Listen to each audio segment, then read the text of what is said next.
This is the Lockpicker 1969, and welcome to my channel, and welcome to the next episode of Challenge Lock Workshop. Today we have an interview with Challenge Lock maker Knox Locks. Say hi. What's happening, guys? So, how long have you been making Challenge Locks? I've been making challenge locks for about a year and a half now. So the first one I had made originally was for John Locke, so that was about a year and a half ago. Okay. You want to talk about that lock a little bit? Yeah, actually, I entered his John Locke 300s, and he left my name out by accident. So as a reply, he offered a pack lock trade. And he sent a whole bunch of ships, a nice, cool little pinning tray, whatnot.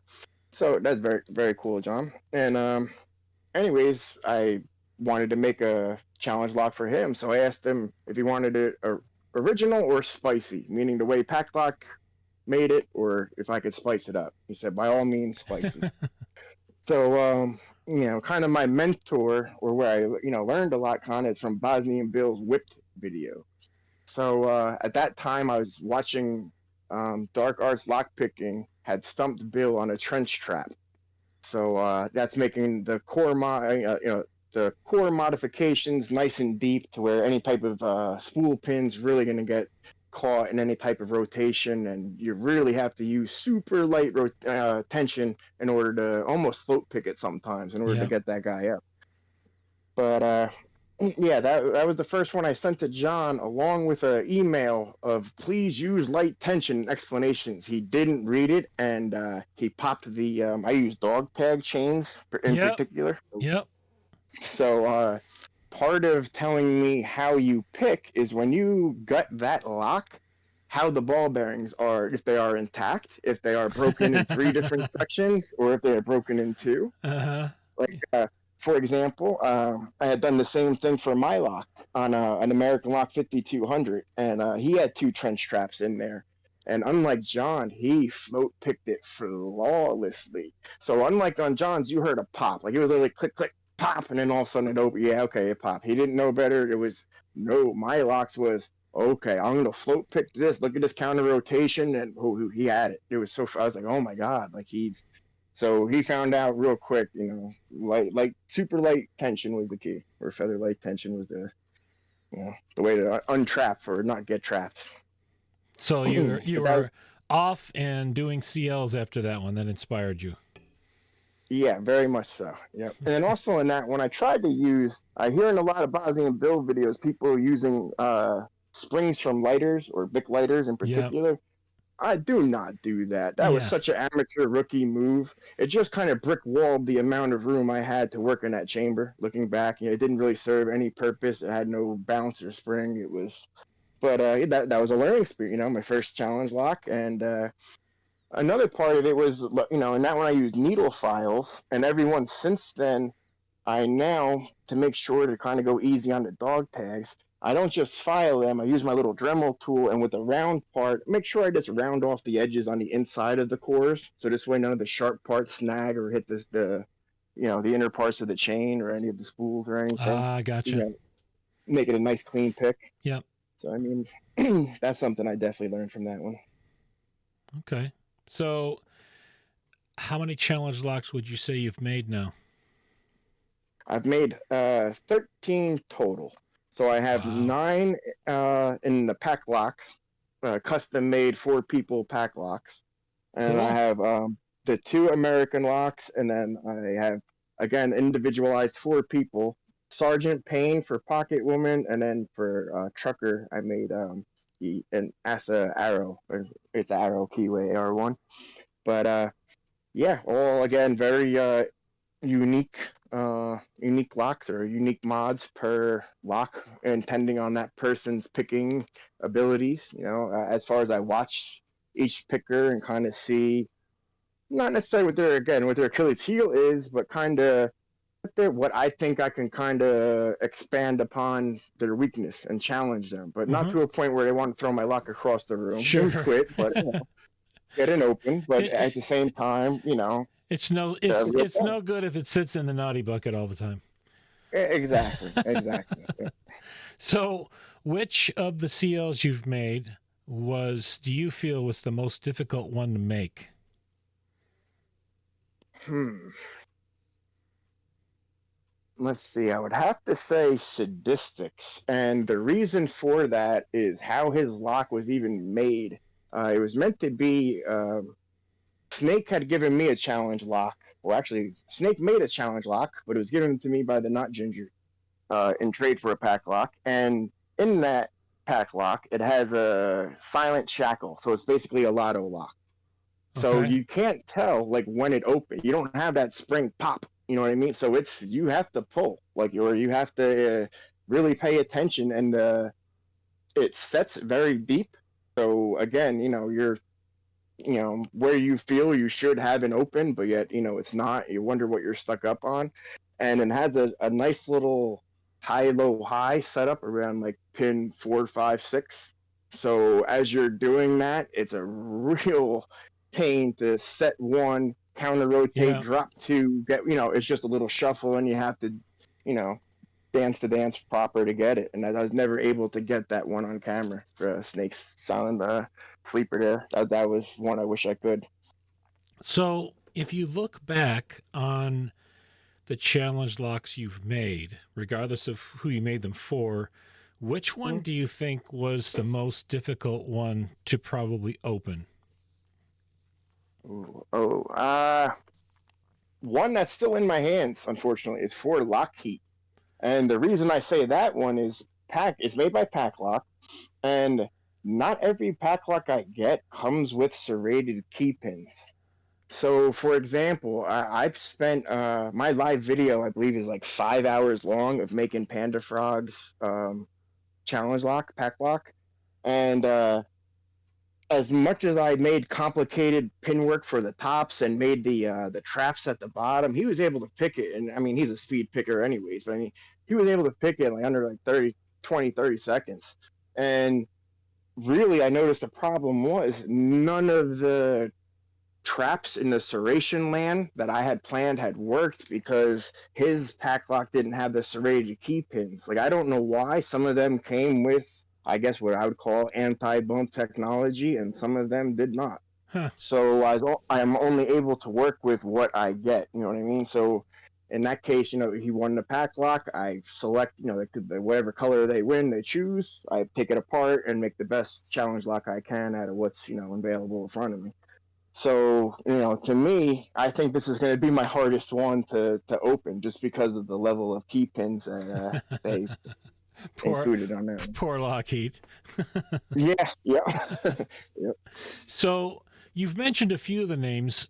Who you make? It seems like you make your locks all for specific pickers. Who have you made them for exactly? Okay, yeah, I do. I try to keep the lock semi personal, or it's like a winning something, or some I'm making it for that person. So again, John Locke was the first person. Uh, Joe Picks, he got two. One was a challenge lock, and one was just kind of a regular pack lock for the Knoxtober. Mm-hmm. His birthday is October 31st, the actual Halloween birthday. So that included that for his birthday present. Uh, Panda Frog, he got the green Knox Locks and Loaded one. I thought that was appropriate for a frog, green. But again, his should have came. That whole green bat should have came with that anti-bump technology, and I really expected to stump Panda Frog a lot more than 20 seconds. But no. Anyways, legless lock picker, lock heat, the not ginger. Just recently, I finished engraving Sadistics, and then lady locks, of course.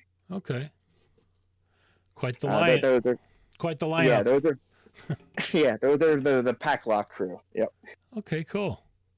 So let me ask you this: when you sit down to work on a new challenge lock, I'm assuming that it's for someone specific and you're tailoring it to their picking style and what you feel their picking skill is. What inspires you then to build and design the rest of that lock around that? Ooh, okay. Let's see. For example, Some of them are, in a way, very not personal, meaning simply on your someone's picking a style, and I'll just try to create traps or something that'll slow them. Other ones are extremely personal, like Sergeant Payne. That was a particular time. Pocket Woman had just lost her cat, and it was at the same time I just lost my uncle. Okay. So that was kind of the theme of the lock. Was just it's a sergeant lock, so it was just kind of it fell in place, and all the mods in there. It was really kind of hard to reassemble that lock with all the Yeah. mods I had made on that. But for that one, it was kind of, and again, for Trucker's Arrow, the Asa Arrow, I kind of had a generalized theme. I knew it was going to be trenches, and I knew I was going to be incorporating new things from Land Spy Keys. He had a 3-part series. So I was incorporating drilling through the warding for the first time. And I had learned the hard way. If you do that, you go past the allowances for the chambers. So for the keys, it gets very hard for that key to become functional, meaning pulling Yep. in, pulling in and out the key. Yep. Luckily, Trucker picks upside down, European style. So when I sent it to him, and I was like, "Be careful pulling the key out," because I sent it with the key in just to show you it works. I don't want to send you a non-working lock. So Yep. look, it works. Once you pull it out, God bless you. And because he picks it upside down, gravity was in my favor, and he's able to. I tried to shave the plow on that, the best I could, and everything to slide down, but I just went a little too far into warding, and learned don't do that. Yeah. Be a little more careful doing that. Yeah. Okay. So I know that when I sit down, I do, pin therapy. I'll just sit there and make pins. I can sit there for a couple hours and make pins. But so what is your favorite pin to create when you sit down? Okay, I've only had the pleasure of making pins twice, and the fact that I've even had the ability to do so is thanks to, again, not Ginger. He sent me a nice package right after I got my green belt to encourage me to make my challenge lock for my blue belt. Ah, okay. So yeah, so he sent me some 3mm rods to make my pins, and to make that stuff, and Yep. uh, really kind of spools. I'm having an interesting time just making spools with little serrated edges, and I'm trying to make Mm-hmm. something kind of little double lipped so that it can correspond with my trench trap well. You know what I mean? Yep. That's kind of, and then a little spoiler here for my Alice in Wonderland one. For my one of the locks is called the Mad Hatter, and I would like to make custom kind of little top hats, ranging from something that would look like a mushroom pin to a T pin to a couple of variations in between. But Yep. I think that would be neat. That's going to be interesting to see what those look like when you're done with them. Yeah. I do have a challenge lock workshop video on there on making spools and some other pins and the Very interesting. I have to check that out. different tools and then serrations, how to do good serration tools to pick up and utilize for different width type, width and depth of serrations that you might want to do in pins. So you might want to give that a check out. Absolutely. So pins aside now, what is your favorite? It sounds like the trench thing is your favorite mod to do on a lock. Is that correct? Yeah, I really love trying to perfect the trench trap, and then not just the trap itself, but surround it by, because you really need a high cut in order to make the trench work. Like there could be like pretty much zero top pin other than the dog tag that's going to fall into. I mean, zero key pin. So the dog tag can drop into it proper. So if you don't have enough room to engage the top pin, it's just the trap's not going to work. So to have something so high, it really helps to follow it before and after by something very low. So again, that person's juggling between highs and lows, and hopefully resetting a trap every time they have to, counter rotate something to, a normal spool or, Yep. serrations. Honestly, to me, are just so super easy. They're very easy for me. Any type of counter milling. I have a little cordless Dremel drill that I use, and as far as core mod work, when it comes to pin work, I have a plugged-in Dremel tool Yeah, that same here. clamp in the vise and actually, Yep. use Yep. for professional, quote unquote, professional style. But as far as like corn mods and whatnot, I have my little battery powered cordless one that I just kind of freehand. Do you happen to You know which Dremel, the corded Dremel you're using? Yes, the corded is a Craftsman. Oh, it's a Craftsman Dremel. Okay. Yep. So I Yeah. was thinking it was a Dremel. And I was going to suggest taking a look at the multi-vise from Dremel. Well, I got you. It has the same exact dimensions as. It's just a matter of the reason I picked this one is it had a little extended lip to it that in order to get the same thing, I'd have to buy an attachment for the Dremel, and this one came with it. So that was the So reason why. there's a couple of videos out. One is for the multi-vise I've got on the Challenge Lock Workshop series that allows you to put your Dremel right in and clamp it down so that your hands are then free to work with all the tools you want. You just let it spin and you're free to use your both your hands for other things than having to worry about holding anything with regard to the Dremel.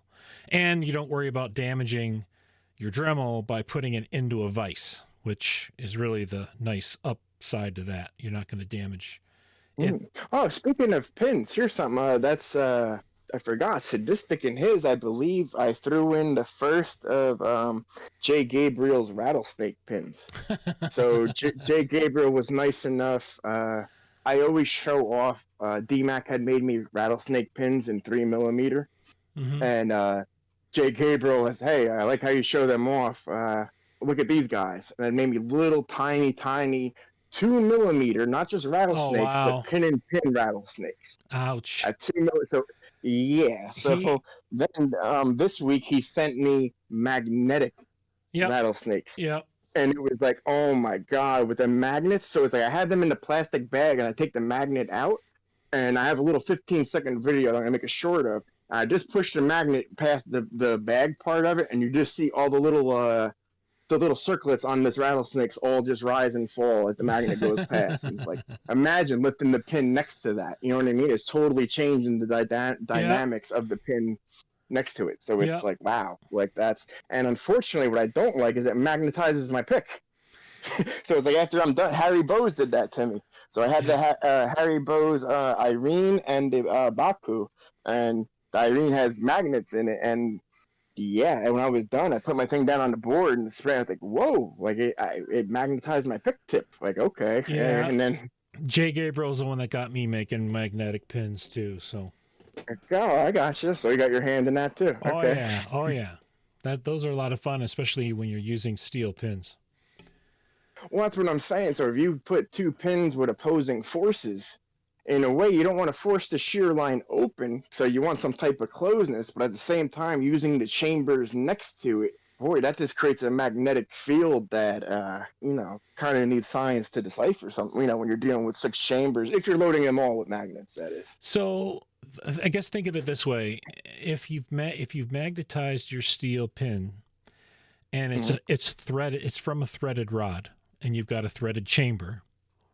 Right. Okay, and you're magnetizing your pick is sticking to this pin. How much more difficult is that pin going to be to push up through that chamber with threads in it? Is sticking to the pin, which is pushing the pin that's grabbing to the side of the wall, which just changes the magnetic field of the pins around it, which are dangling the serration sleigh. Wow, yeah, dude, it's too many. And then your pick doesn't want to let go when you go to pull down, so therefore it shuffles the pin around a little bit. And there's all kinds of fun. Yeah, I will probably never ever gut a Harry Bow. Just for the 2 that I happen to have received from Nick Picks. Yep. That's I will never be gutting those like that. That nope. That's not chancing magnets going everywhere. Magnetic key pins going everywhere and ruining a lock. So what are your go-to tools when you're making challenge locks? Okay.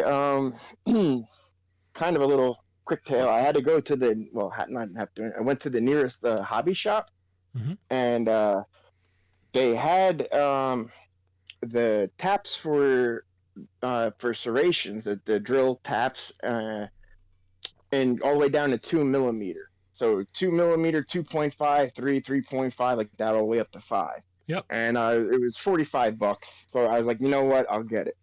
However, it didn't have a T handle. It didn't have anything with it, but I wanted it. So I had watched a couple of videos. I mentioned this in my own kind of challenge lock makers tips and tricks. Okay, so I watched someone else's video where if you didn't have a proper tap, other things you can use, and they had Yep. used a grub screw, and I guess that brass on that lock was just aged super soft or whatever it is, and they just used the grub screw itself to thread the chamber, and then they Yep. just backed out the grub screw and it left chambers. Yep. So I had tried to do that, and apparently, pack lock brass was a lot harder than the brass of that video. And not embarrassing, I stabbed my hand. So it was like, oh Ooh. wow, like that was not at all. Oh yeah, nice gouge. So Ow. the video cuts out, and you just see my thumb knuckle, a nice drag from knuckle on my thumb down to my wrist. Like, yeah, we'll just ignore that. That didn't happen.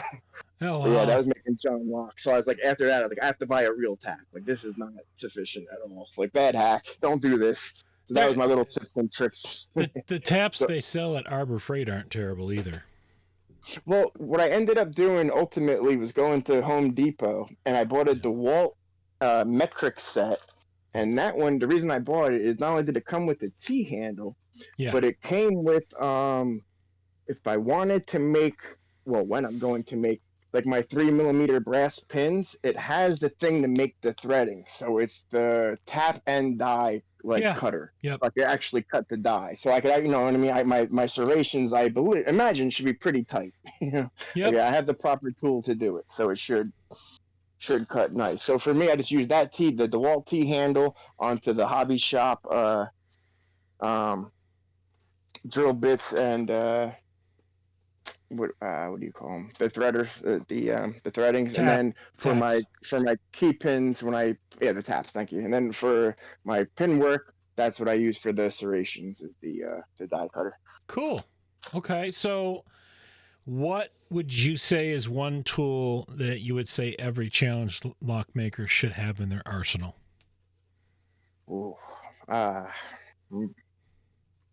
to narrow it down between the file and the Dremel, I'd have to say the Dremel. And only because it makes file work faster. Oh yeah. I mean, ultimately, I guess you can get in little places inside of the lock, like counter milling and stuff like that, that a file couldn't do. But so yeah, I'd say Dremel.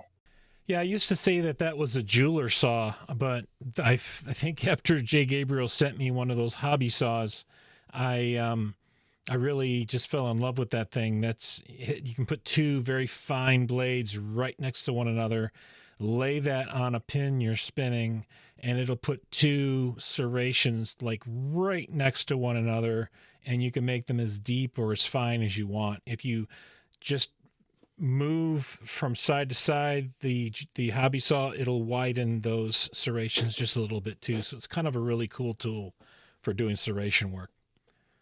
Ah, very cool. See, that's something I'm gonna have to look into getting because that is ideally, like I was saying before, for that trench trap, putting little linings like that just at the lips of the spools. That's exactly what I'm talking about. Something to grab the serrations or the whatever else you're pushing on the way up out of the trenches is Yep. as much traction as I can create as possible.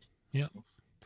All right. So, last question before we wrap up, and I'll give you a chance to say something to our budding challenge lock makers out there that are interested in your advice or your encouragement, whatever you want to give them. But are there any other challenge lock makers that you take inspiration from or admire their work?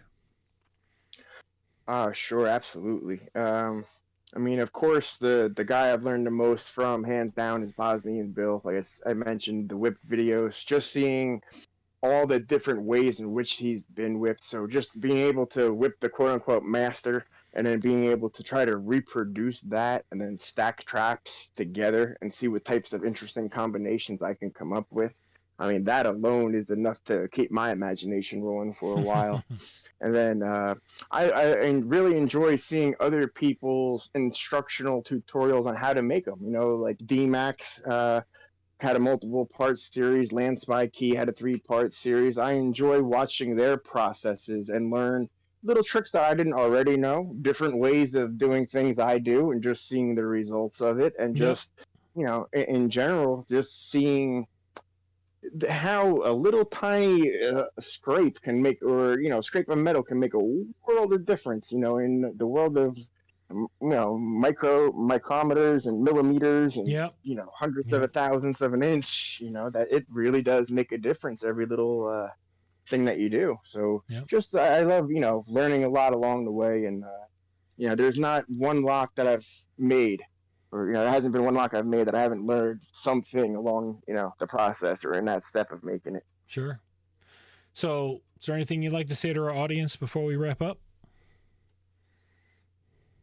Nah, the simple thing in my channel is, remember, anything is possible when everything is unlockable, and take a look for, or keep your eyes out for my community pass along. So far, it's only been Lady Locks is the only person who asked me as far as if she could pass along. Every lock I made was like personal, so she's the only one that passed it along to Pick Smith or a couple other people to get.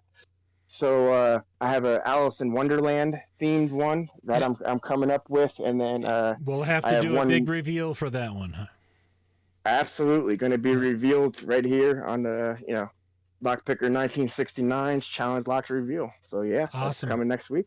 Awesome. All right. I want to thank you. This has been awesome. I always enjoy getting the chance to talk with you. And I love talking about the evil that we do. So putting what we do into these locks. So Always a pleasure. I appreciate it. So with that, we'll wrap this one up. If you are a subscriber, thank you. If you are not yet a subscriber, please hit that subscribe button, turn on notifications and all, and hit like on the video. And thanks for listening.